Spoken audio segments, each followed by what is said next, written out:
এবার আমি মঞ্চে আহ্বান জানাচ্ছি আমাদের পরিচিত মুখ, সবার তাকে চেনেন, আমি তার নাম একটু পরেই বলি।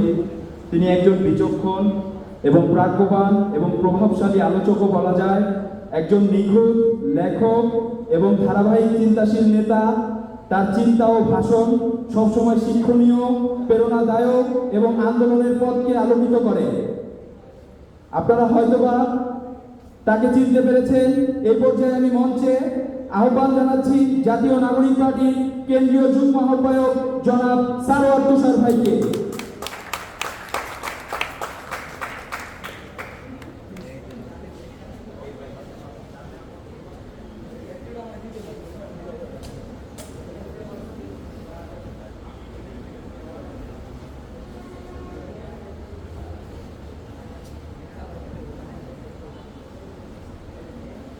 সবাইকে আমার সালাম শুভেচ্ছা। প্রথমে যখন ওই যে বিশেষণগুলো দিচ্ছিল না, আমি ভাবছিলাম কোনো এক মহানায়ক আসবে আগে, পরে দেখি যে আমাকে ডাকছে। তো এগুলো আপনারা ইগনোর করেন, আমি খুব সাধারণ মানুষ আপনাদের মতোই। আর মানে জুলাই বিপ্লব পরিষদ আমাদের গণ অভ্যুত্থানের পরে আমাদের যে কিছু সম্পর্ক হচ্ছে নতুন করে, মানে আমরা যারা গণ অভ্যুত্থানে নানাভাবে নানা জায়গায় ছিলাম, যাত্রাবাড়ির মতো জায়গায় ছিলাম, ঢাকায়, আমরা তো ঢাকায় আন্দোলন করেছি মূলত। তো আমাদের এই রাস্তায় থাকতে থাকতে নিজেদের মধ্যে একটা পরিচয় হয়েছে। এরপরে আমাদের সবার ট্র্যাক একরকম থাকে নাই, এক একজন আমরা এক একটা জায়গায় ইনভলভ হচ্ছি, কিন্তু আমাদের এই অর্গানিক একটা রিশতা হয়েছে। এটা আমি একবার ওই যে এখন আপ বাংলাদেশ করেন যে আমাদের জুনায়েদ ভাই, তারপর হচ্ছে হিজবুল্লাহ, ওদের সাথে একবার একটা আলাপে বলছিলাম যে এটা হলো, মানে এটা আরও একটা বলছি 5-6 মাস আগের ঘটনা। এটা হচ্ছে একটা রূপ, জুলাইয়ের একটা রূপ আছে।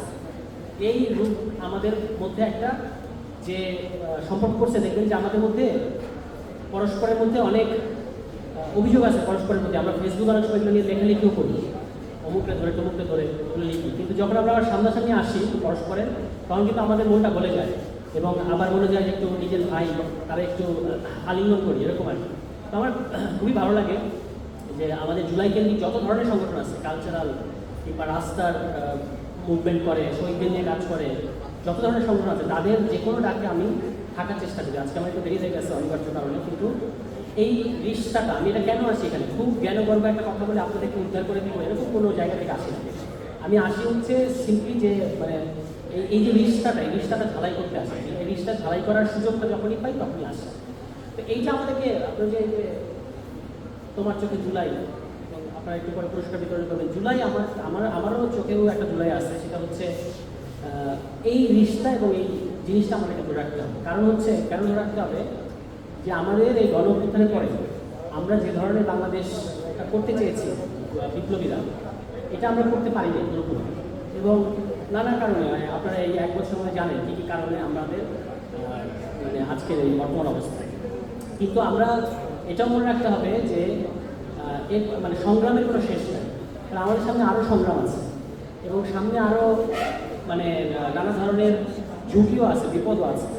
এগুলো আমাদের সবার একসাথে থেকে মোকাবেলা করতে হবে। একসাথে থাকা মানে এই না যে আমরা পরস্পরের সাথে প্রতিযোগিতা করবো না, কিন্তু পরস্পরের যদি কোনো সমালোচনা করা থাকে সেটা করবো না, এগুলো না করবো, কিন্তু তবু আমাদের মূল যে মাকসাদ এইটা যেন আমরা না ভুলি, এইটা আমাদেরকে মনে রাখতে হবে। মানে আমাদের মধ্যে কখনো যেন মুখ দেখা দেখি বন্ধ না হয়ে যায়।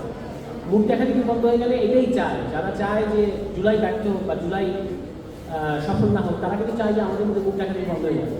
আমি আজকে দেখলাম যে মানে এখানে এসে একটু অবাক হলাম যে আমাদের ফাহাদ যে দেশের বাইরে চলে গেছে জানি না আমি, ঠিক আছে, মানে এটা এরকম আমাদের মধ্যে এত দূরত্ব হয়ে গেছে এখন যে এখানে এসে আমি দেখলাম যে ফাহাদ দেশের বাইরে বসে আছে।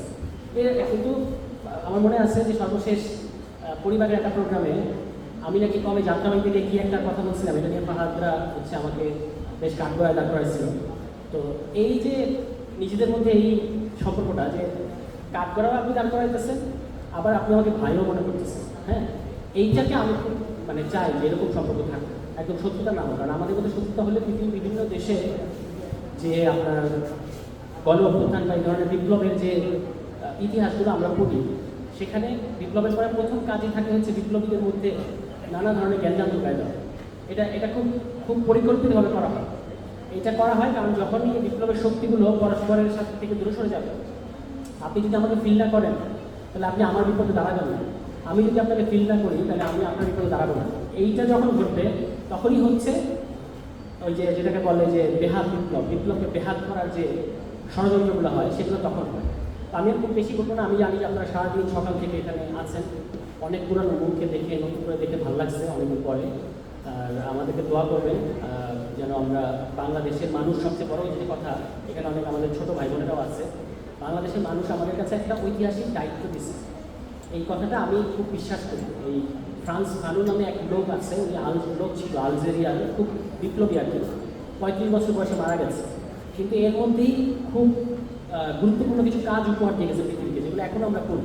হ্যাঁ, তার বইগুলো যেমন ব্ল্যাক স্কিন হোয়াইট মাস্ক ইত্যাদি। তো তার একটা কথা আছে কি, এই কথাটা হচ্ছে যে প্রত্যেকটা জেনারেশন, আমরা একটা জেনারেশন এবং আমাদের মধ্যে একটা রুহের একটা মিল আছে।